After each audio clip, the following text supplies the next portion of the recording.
আসসালামু আলাইকুম। মাতৃজগৎ টিভির সংবাদে সবাইকে আমন্ত্রণ জানিয়ে শুরু করছি আজকের সংবাদ। রূপনগর আদর্শ উচ্চ বিদ্যালয়ের নতুন ভবনের ভিত্তিপ্রস্তর উদ্বোধন করলেন আমিনুল হক। ওয়ারেস আহমেদ ভূঁইয়ার তথ্য ও ভিডিও চিত্রে দেখুন বিস্তারিত।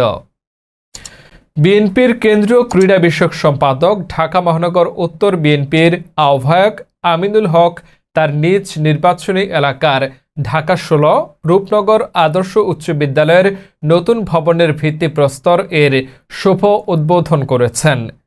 আজ বুধবার 28 মে সকালে রাজধানীর রূপনগর আবাসিক এলাকার টিনশেড 10 নম্বর রোডে নতুন ভবনের এই ভিত্তিপ্রস্তর উদ্বোধন করেন তিনি। ভিত্তিপ্রস্তর উদ্বোধন করতে এলে স্কুলের শিক্ষকবৃন্দ ও ছাত্রছাত্রীরা তাকে ফুলেল শুভেচ্ছায় বরণ করে নেন।